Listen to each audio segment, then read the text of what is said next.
Film आशिक बनाया आपने में अपनी बोल्ड सीन्स को लेकर चर्चा बटोरने वाली एक्ट्रेस तनुश्री दत्ता ने हाल ही में अपने सोशल मीडिया अकाउंट पर एक पोस्ट शेयर कर कहा कि कुछ लोग मुझे काफी परेशान कर रहे हैं, यहाँ तक कि उन्हें मारने की कोशिश की गई।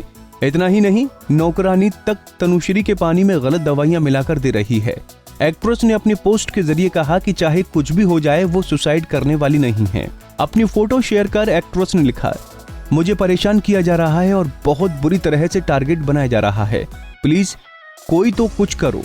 पहले पिछले 1 साल में मेरे बॉलीवुड के काम को तहस नहस कर दिया गया और फिर नौकरानी मेरे पानी में दवाइयां और स्टेरॉइड मिलाया करती थी, जिसकी वजह से मुझे हर तरह की हेल्थ प्रॉब्लम होनी शुरू हो गई। इसके बाद जब मैं मई में उज्जैन गई तो मेरी गाड़ी के ब्रेक से 2 बार छेड़छाड़ हुई और फिर मेरा एक्सीडेंट हुआ था। मैं मरते मरते बची और 40 दिनों बाद मैं मुंबई लौट आई और नॉर्मल लाइफ और काम में लग गई। अब एक अजीब सा वाकया मेरी बिल्डिंग में मेरे ही फ्लैट के सामने हुआ।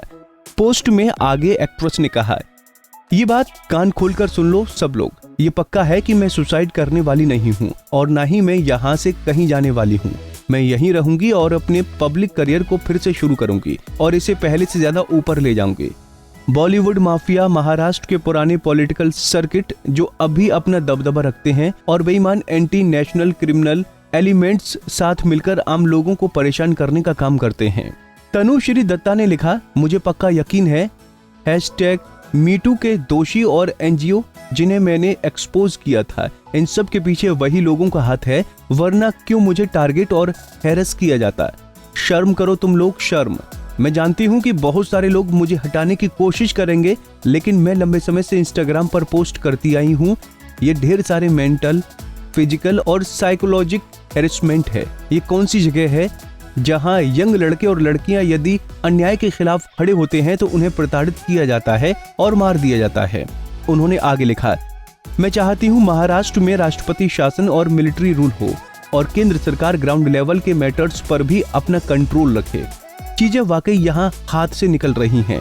हमारे जैसे लोग यहाँ काफी परेशानी झेल रहे हैं। यहाँ कुछ डिस्ट्रिक्ट होना चाहिए। आज मैं हूँ, कल आप भी हो सकते हैं। मुझे लगता है कि मैंने हाल ही में अपने इंस्टाग्राम पर कुछ विषयों पर चर्चा कर कुछ लोगों को गलत तरीके से पेश किया है। सभी अफवाहें सच होनी चाहिए। अगर मेरे जैसा कोई व्यक्ति जो किसी मामले से जुड़ा भी नहीं है, उसे इस तरह निशाना बनाया जा रहा है। एक्ट्रेस ने लिखा, इन सब के बावजूद मैं अपनी आध्यात्मिक साधना जारी रखूंगी और अपनी आत्मा को और मजबूत करूंगी। मैं वास्तव में नए बिजनेस और काम के अवसरों पर ध्यान केंद्रित करना चाहती हूँ और जीवन में नए सिरे से शुरुआत करना चाहती हूँ। इस शहर में अब कोई कानून व्यवस्था नहीं रही।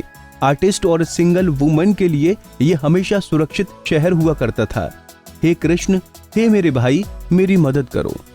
तनुश्री की इस पोस्ट पर लोग तरह तरह के रिएक्शन दे रहे हैं। नारी से जुड़ी मोर अपडेट्स के लिए हमारे इंस्टाग्राम को फॉलो, फेसबुक को लाइक और यूट्यूब चैनल सब्सक्राइब करना ना भूलें।